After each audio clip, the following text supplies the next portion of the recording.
in which I explore some of my favourite operas with you. And today I've chosen an opera by Giacomo Puccini, one of opera's greatest composers. The opera I've chosen is called Il Tabarro, which is an Italian title meaning the cloak, the overcoat. It's actually a short opera of about 1 hour's length, and Puccini wrote it as a set of three, a triptych, which was first performed at the Metropolitan Opera in New York in 1918, just after the First World War. It's based on a French play by a man called Didier Gaud, and the play is called La Houppelande, which also means the cloak or the overcoat. Actually, when Puccini wrote Tabarro, he had been obsessed by the idea of writing short operas for some time, and it was his publisher, Ricordi, who advised him against it. However, it turned out to be a big success, and it's one of my favourite Puccini operas. So now I'm going to guide you through it scene by scene.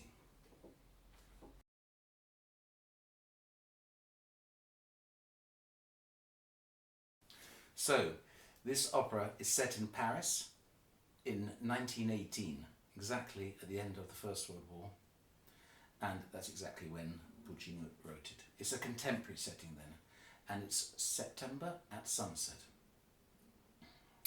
We're in the shadow of the Cathedral of Notre Dame, and the action takes place on a big, long barge, a boat which goes up and down the Seine and the other rivers and canals, loading and unloading materials on the different docks. It's owned by a man called Michele and his wife Giorgetta.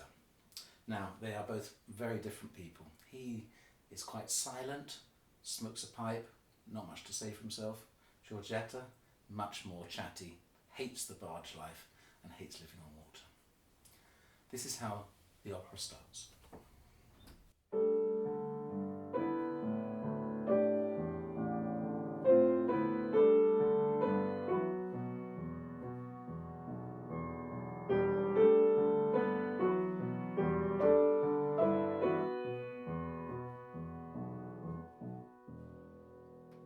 This is the theme of the River Seine. It's very tranquil, calm, and it's also flowing at the same time. The scene is set. Now, just a few seconds later, as the theme plays again, this happens.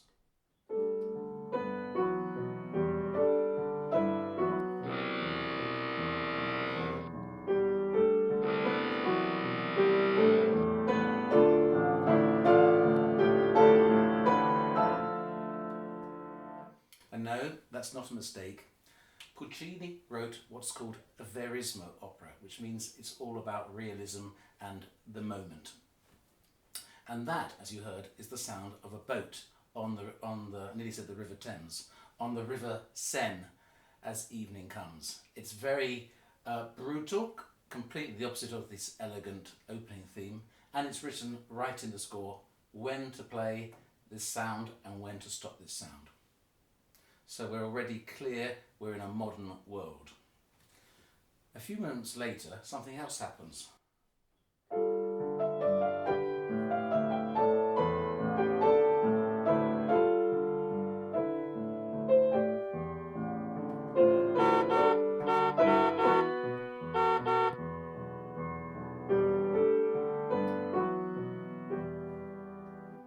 And indeed, that's the hooting of an automobile on the banks of the river. Now, Puccini was very much a modern man. He loved all sorts of gadgets, especially the motor car. He even had a motorised boat on the lake. And about 10 years or so earlier, he'd had a very serious car accident. He wasn't driving at the time, but the accident left him with a broken leg, which was set incorrectly. And when it was rebroken and reset, it left him with a limp for the rest of his life. So we've established that we are in a modern setting and it's the end of a working day. The dockers are unloading the contents of the barge onto the dock, and it's been a hot working afternoon. This is their rather rustic song.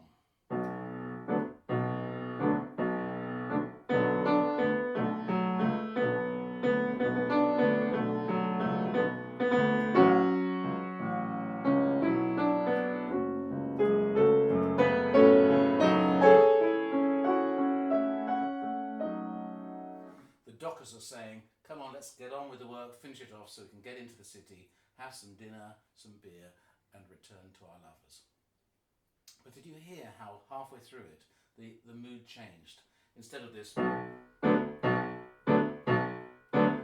heavy, laboured, masculine work, we had this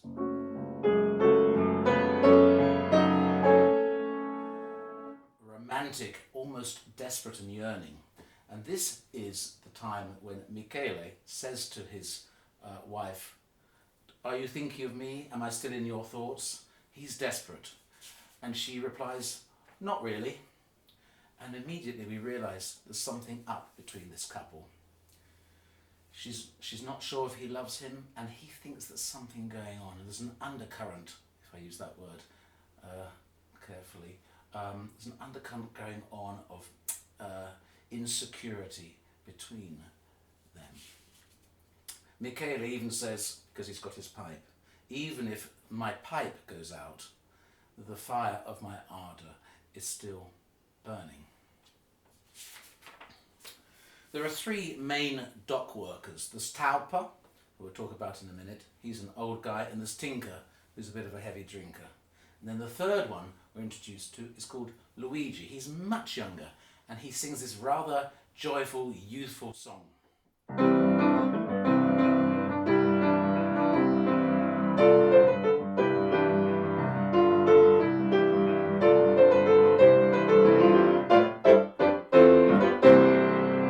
He's saying, "Come on guys, let's have a drink." Michele and Giorgetta have offered them a glass before they go off for the day. So we think, why is Luigi doing this job? He seems to be more intelligent, certainly more youthful, and it leaves a seed of doubt in our heads at this point. The realism continues. On the banks of the River Seine, an organ grinder shows up, touting for business. He's playing his hand organ like this, wanting them all to throw a few coins to him. And of course this instrument is rather badly out of tune. And I think it's rather impressive how Puccini writes this for the flutes to play out of tune.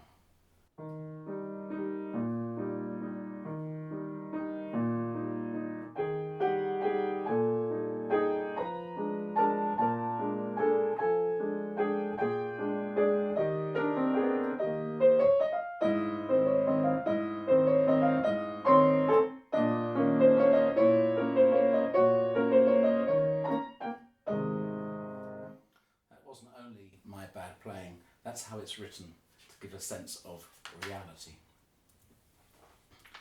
He gets a few coins, and then along comes a song seller. Now in those days, poets, musicians, writers, they'd write a poem or a song on a piece of sheet music and then sell it on the street for a couple of coins. Our song seller has written a new song about spring and love.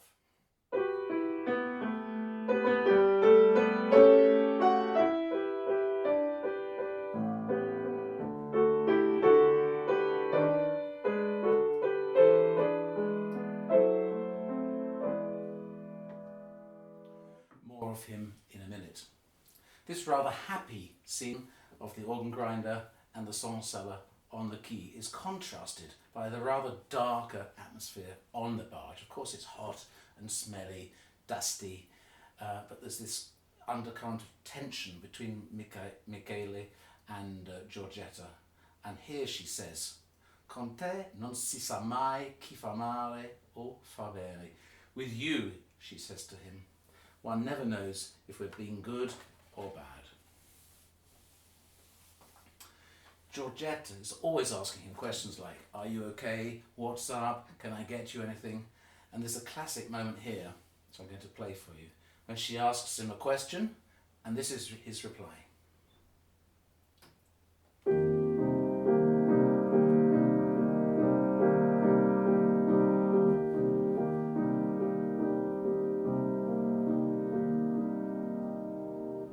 He doesn't say anything. And these two chords just get repeated over and over again. The silence has a tension about it.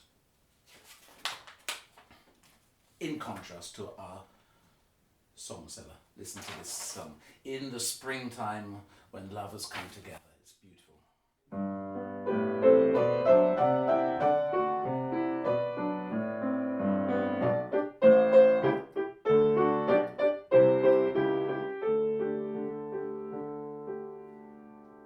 And here Puccini writes sort of in joke. I'm about to explain this to you. Because a few years earlier he'd written his very famous opera La Bohème. It's also set in Paris. And the aria of Mimi, who is La Bohème, the Bohemian, starts with this introduction. This is the introduction of her aria from La Bohème.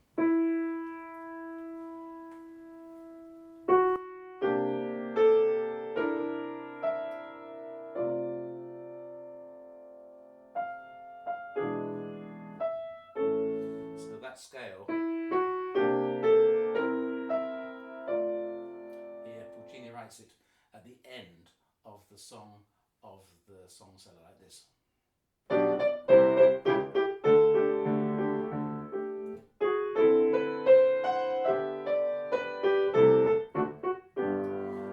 The story is about Mimi, so he says, and everyone will have a little laugh. Giorgetta on the next page. Tell me at least what's wrong. Dimmi almeno che hai. Nulla.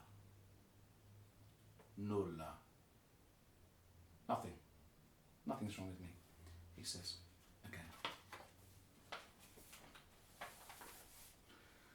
Fortunately, at this moment, Frugla arrives. She's a friend of Giorgetta, a Parisian. She's married to Tabarro, one of the dock hands, and she's come to pick him up. She spends her time going around the city, the markets, the bazaars, bric-a-brac, picking up all sorts of bits and bobs. She's a very simple lady. She's very rustic, and she's very happy with life. This is her little folk song. And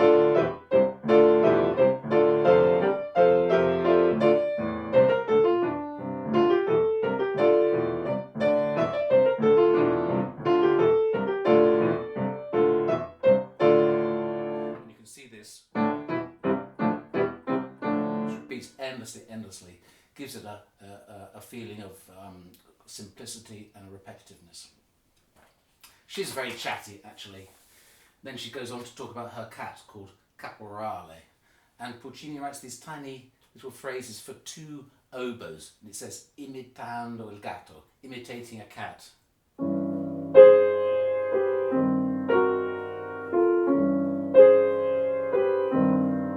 can imagine that on two oboes, being slightly meowy. And even a few moments later, when Frugala's talking about how this cat loves to sit on her and she strokes it and it purrs, and in the French it's like she goes ron ron ron, and she uses this what's called an acciaccatura. That's meant to be the purring of the cat. Another little sign of realism. The Seine returns, the theme of the Seine, the river.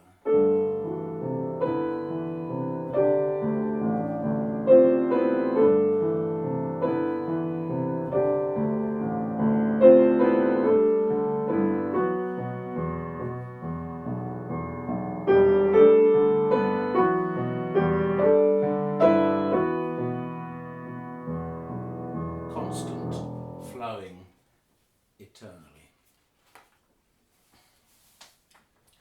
And then, if you remember that theme, which we heard with Michele asking his wife if she still loves him, it returns now.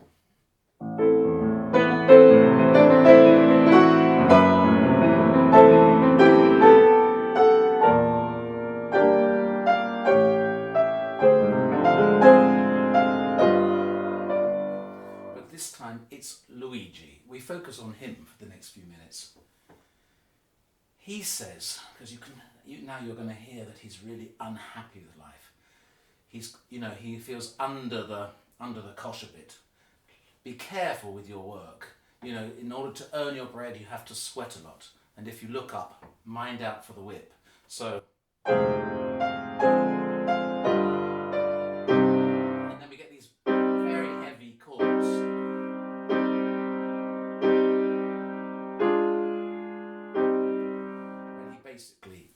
complains about life and the system of injustice, work, money, love. Over the next page, this all rather builds up into a big climax. And he says, yes, what we should do, us low-life people, is bow our head and bend our backs and be careful.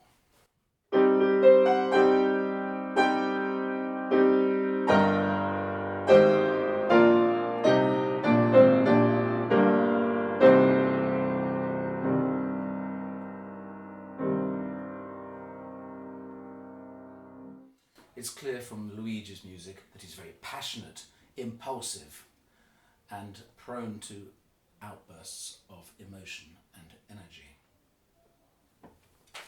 We're back with Frugala, with her chattiness and her husband Tauper, who's finished with the day.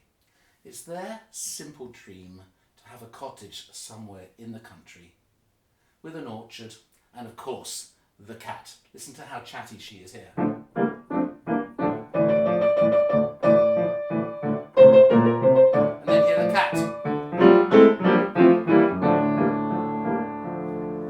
That's Tauper and Frugala, happily married. Having heard that, Giorgetta joins in the conversation and she says, may I tell you my dream?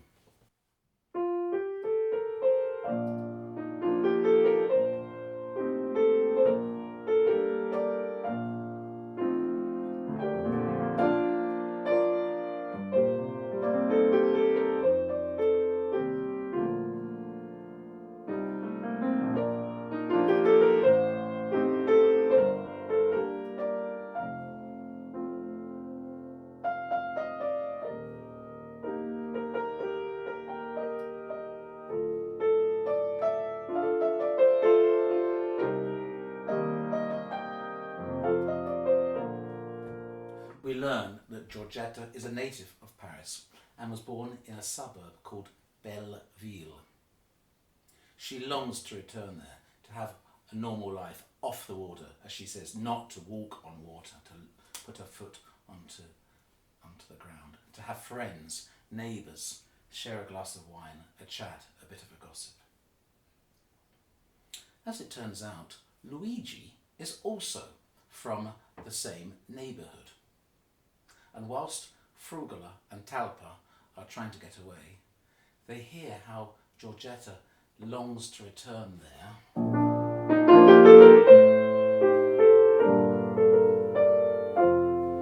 Reminiscing on her time living in Belleville. And then Giorgetta joins with Luigi, the same music, but now it's passionate and says with enthusiasm. If you remember.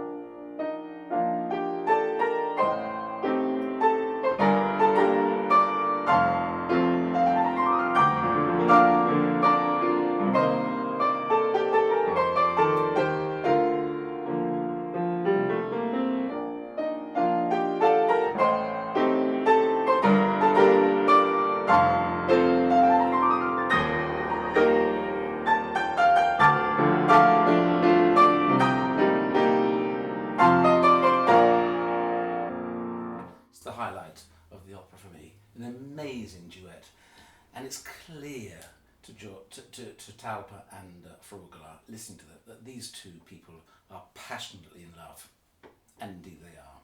They've been having a very dangerous affair. And now I'm delighted to have the chance to talk to my guest today. It's David Greed. He's the leader or the concert master of the Orchestra of Opera North in Leeds, England. And it is with David that I first did Il Tabarro. David, thank you for joining me today on this programme about Puccini's Il Tabarro. Thank you, very nice to see you. Lovely. Can we start by, because there's a lot of myths about, the role of the orchestra in an opera. I mean, at what point does an orchestra get involved in the rehearsal process? Well, first of all, thank you so much for doing these programmes, Martin. It's really lovely to have seen your other programmes so far. Thank you. Annoyingly for the rest of the company, the orchestra comes in kind of at the very last minute.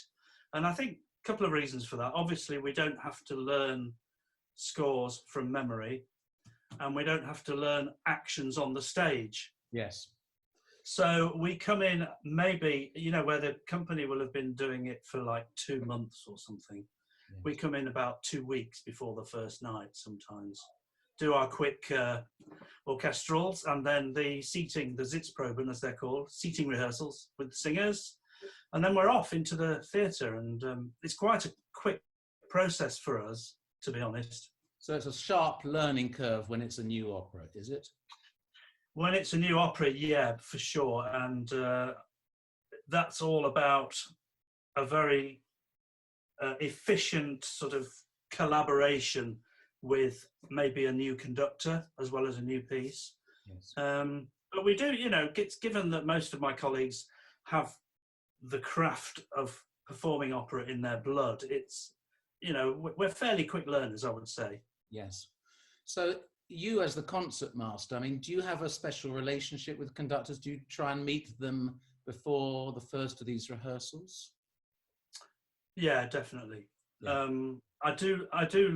I mean, I think of this issue as my main bit of the job, really, to establish a really good collaboration with the conductor. Yes. I mean, you and I have worked together a lot, and I'm sure you understand what I'm sort of talking about. Yes. So I would certainly nip into the theatre and try and find the conductor, who will probably be in a basement studio somewhere, yes, poring over the score with his singers and teaching them the music, and taking it from there, really. So yes, I certainly do. It's very important, isn't it? Well, of course, you and I have done, I was looking at it earlier today, we've done 11 operas together, so My goodness. and 2 of them are with Puccini.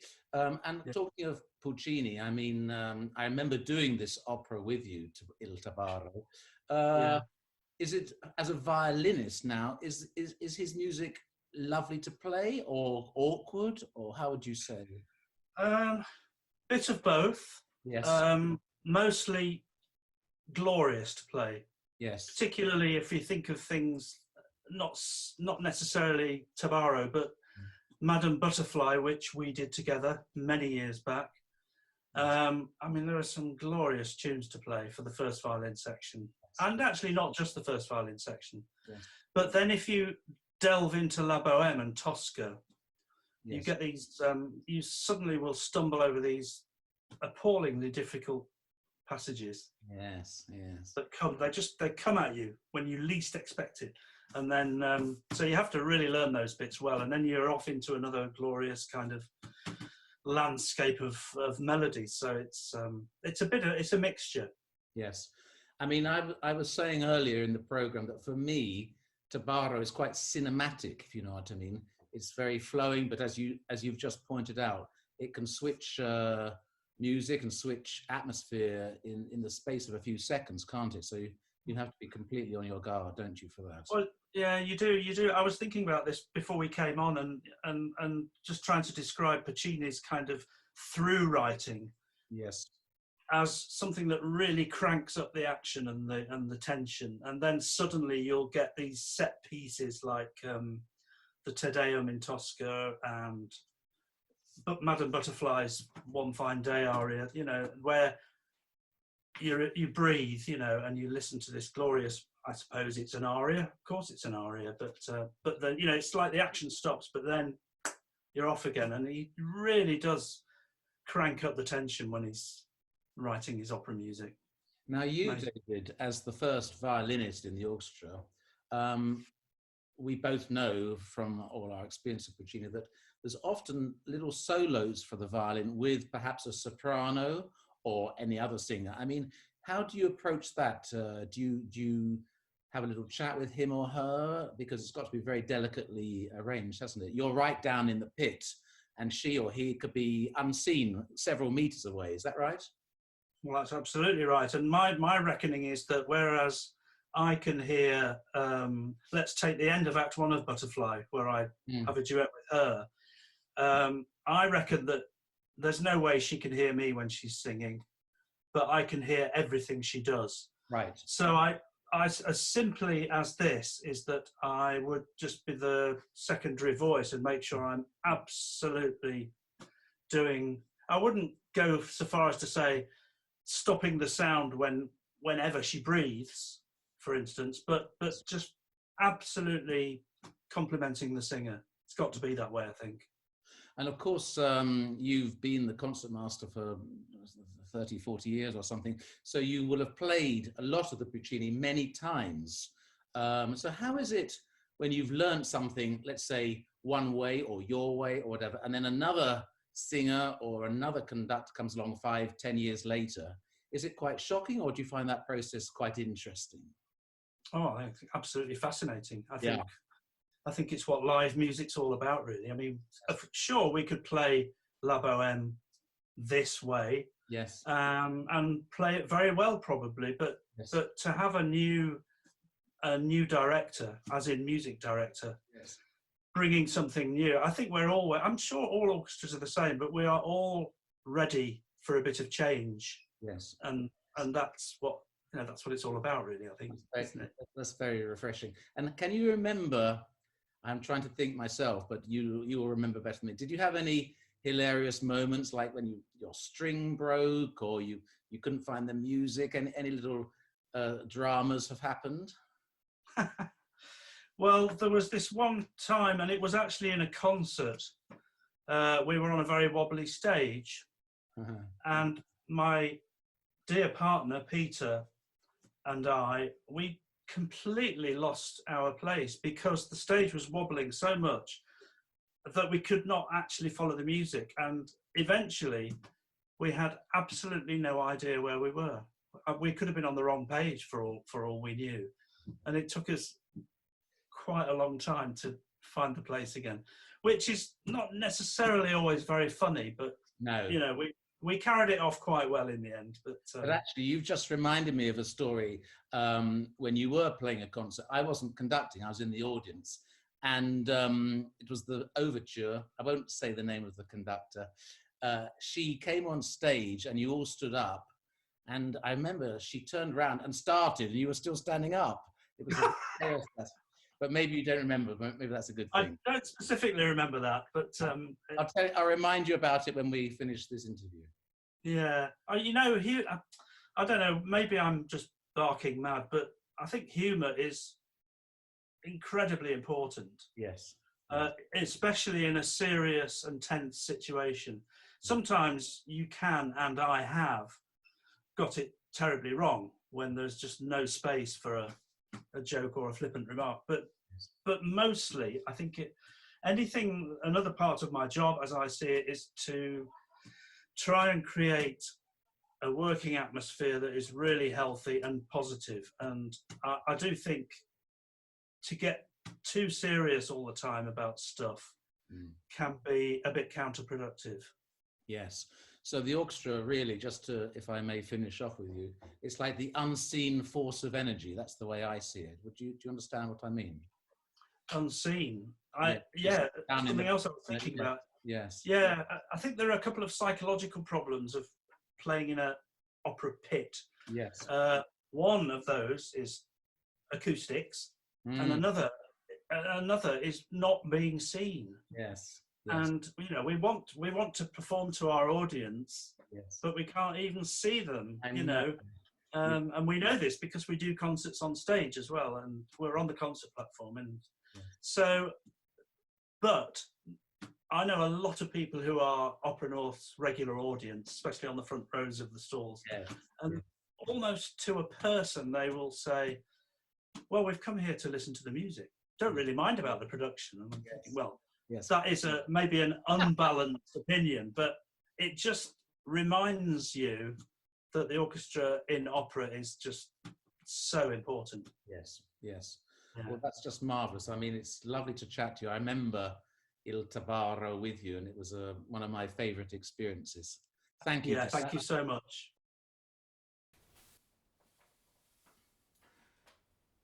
Off go Talpa and Frugala, and the Sen returns.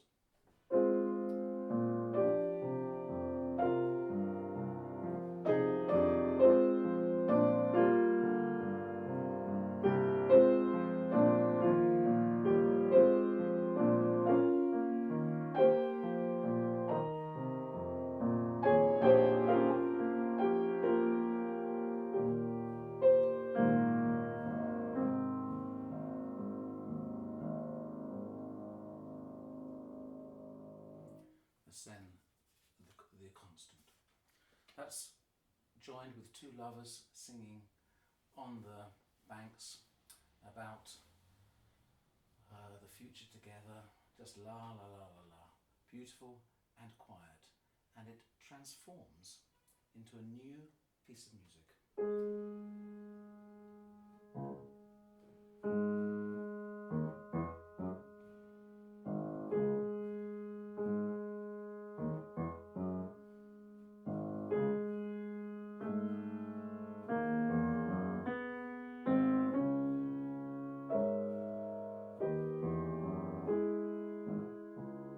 To me, this is like film music. It's mysterious, slightly dangerous and threatening. And this motive in the bass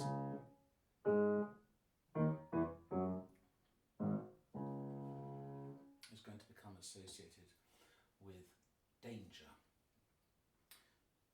Giorgetta and Luigi are left on the boat and they have a little conspiratorial discussion, always on the lookout and the listening in case Michele comes up from downstairs.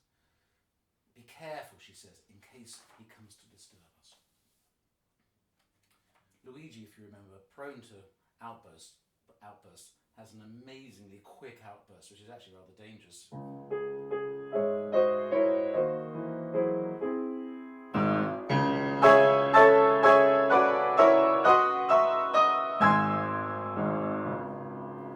I'd rather die than watch you tied to him, Michele, her husband. She shuts him up. Whoa, be careful. Maybe he's coming.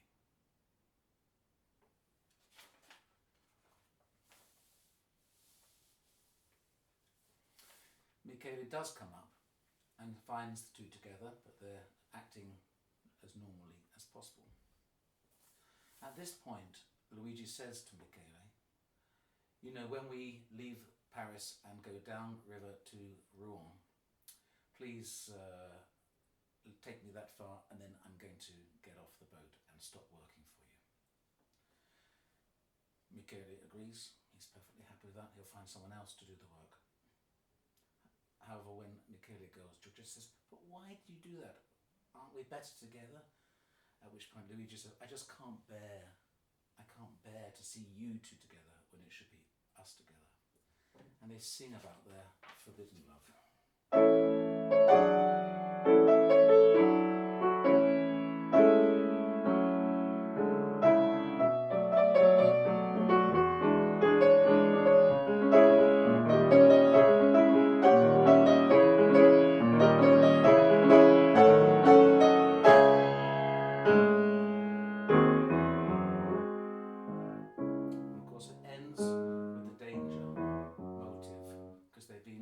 Very expressive and probably talking a bit too loudly. Giorgetta reminds him that the signal that the coast is clear and it's okay for Luigi to return is when she stands on deck and lights a match. That's been the usual signal for the two of them during the last few weeks. Luigi normally waits hidden on the bank, and when he sees the lighted match, he knows it's safe to walk up the gangplank to Giorgetta on board, because Michele, who works very hard and gets up early, Michele is asleep downstairs. I think these chords are a bit spooky like this.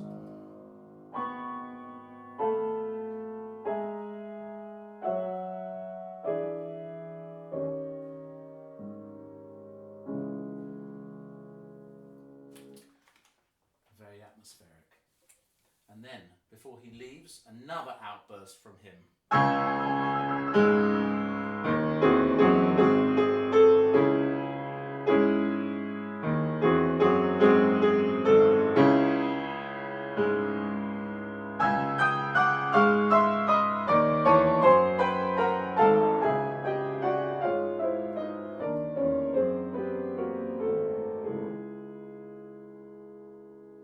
He says, I am not afraid to use my knife, if necessary, to resolve this situation.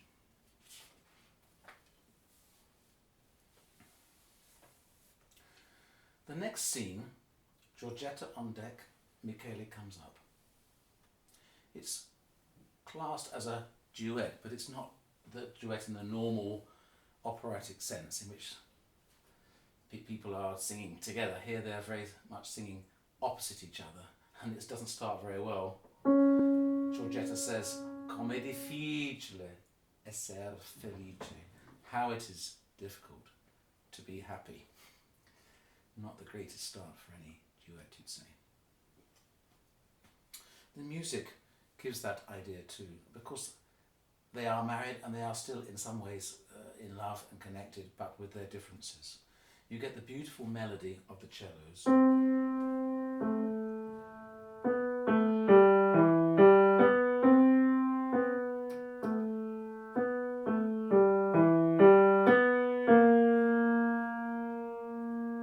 Very calm flowing, perhaps a little sad. And on top of that, this D natural here, which plays always off the beat, slightly awkwardly, and the two together.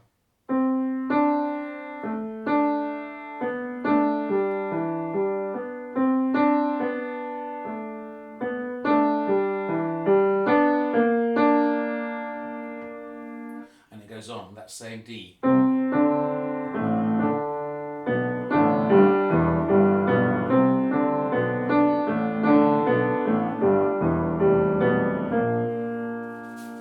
You can feel a bit of turbulence there.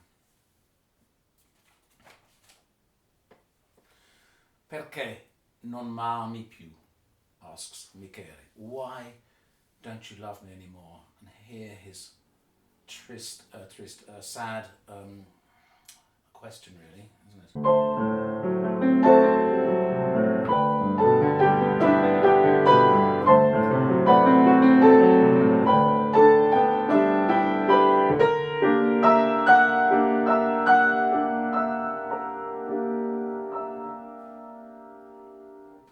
You're wrong, she says. Of course I still love you. And he says, but you never sleep. You never sleep. And she says, but you know why I don't sleep. And it's like this. You can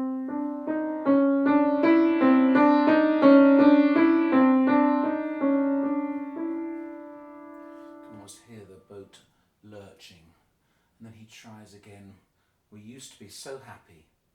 This time last year.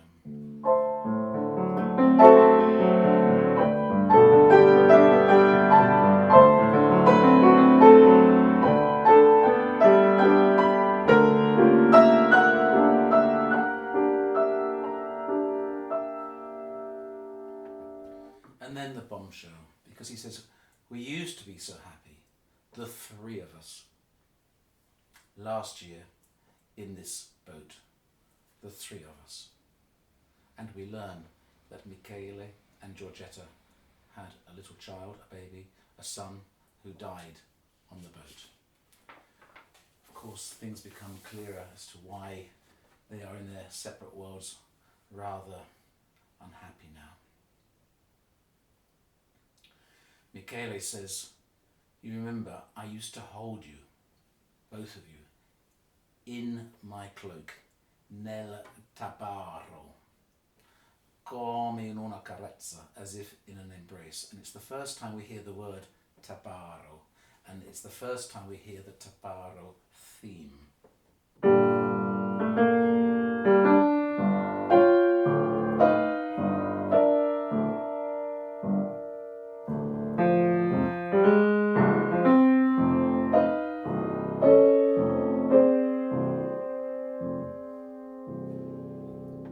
It's marked doloroso, sadly, but it's going to come back from now on very frequently, the theme of the cloak. Before they separate, they have a moment of reminiscence, how life used to be before their tragedy.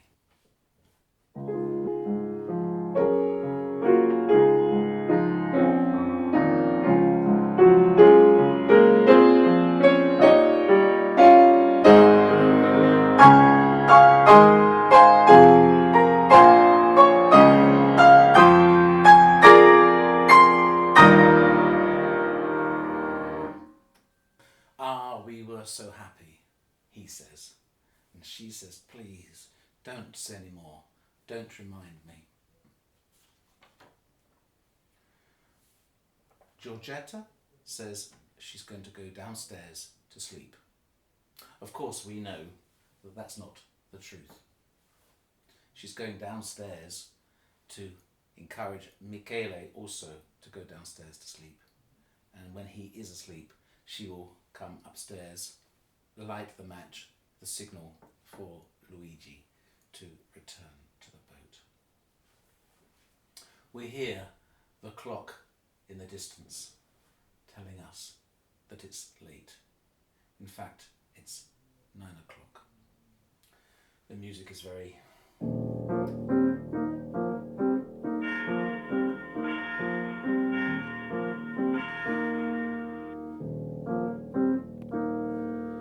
repetitive, slightly sinister, and very quiet. At the end of it, when she's gone, Michele says, "Squadrina." Oh.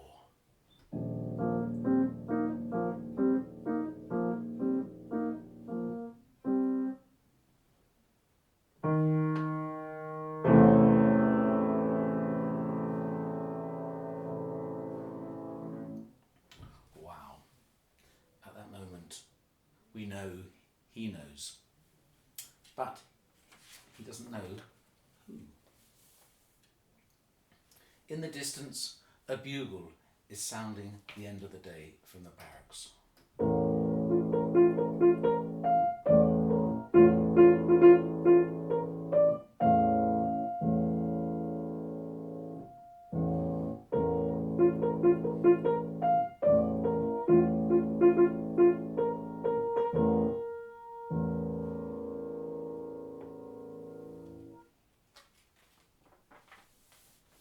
Back comes the theme, the motive of the cloak.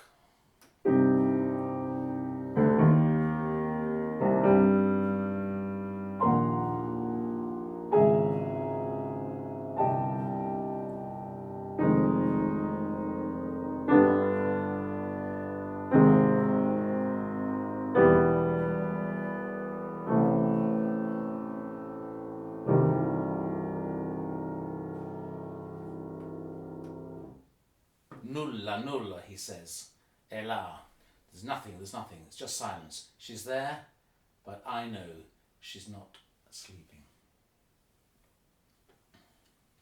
Then he asks himself all these questions. Who can it be? It's question after question after question. Is it Tauper? No, he's happily married to Frugala and he's far too old anyway. Is it Tinker? No, she doesn't like him because he's a bit of a drunkard. Is it Luigi? No, it can't be him, thinks Michele, because just an hour ago he asked to leave the employment. The cloak motive gets more and more desperate.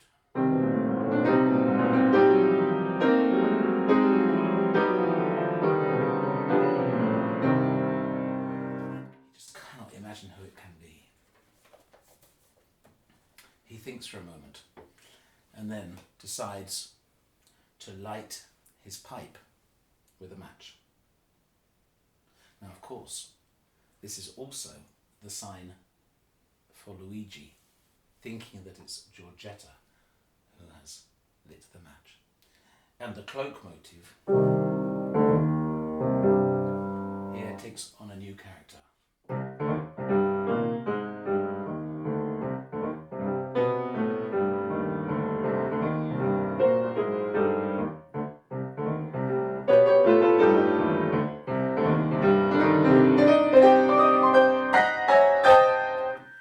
Comes on board. Michele grabs him. Of course, he's surprised it's him. They're both, in fact, surprised.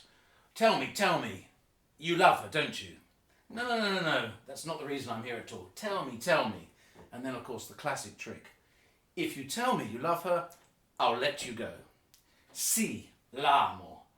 At which point, Michele strangles Luigi to death. And the motive of the cloak is heard. Well, he says, I love her, l'amo, ah, ah.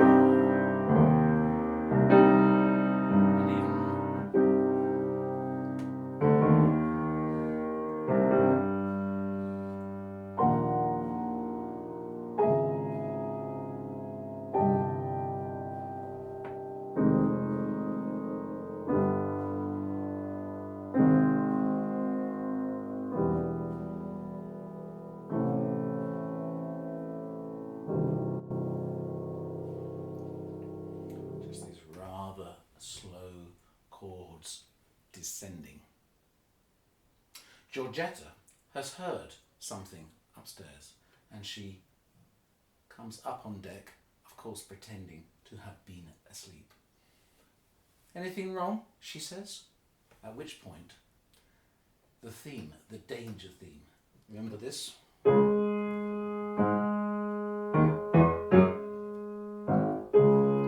Returns while Michele says,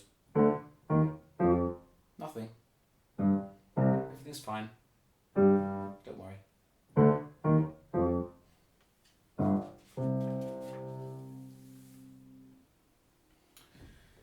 Giorgetta says, well, she suspects something's up.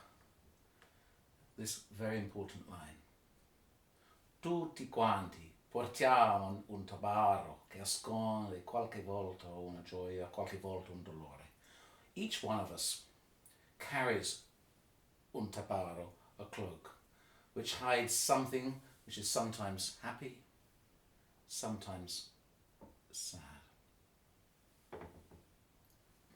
Michele says, come here, come in my cloak for an embrace. She does so, and of course discovers the body of Luigi, dead Luigi, inside the cloak. And finally the opera ends with the terrifying curse of the cloak.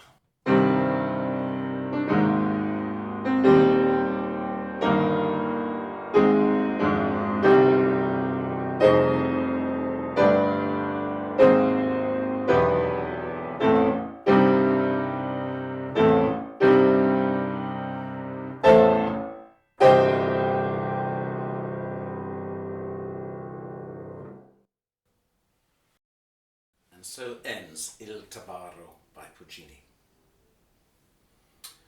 I hope you've enjoyed listening to this programme, exploring Il Tabarro. I've enjoyed playing it for you and taking you through the story. And if you have, I have a request to make, please. As you know, at this time, many musicians throughout the world, including the UK, are in trouble financially because all of our work has been cancelled. There's a marvellous charity here called Help Musicians UK. I put the link under this video to their website and especially to my fundraising page.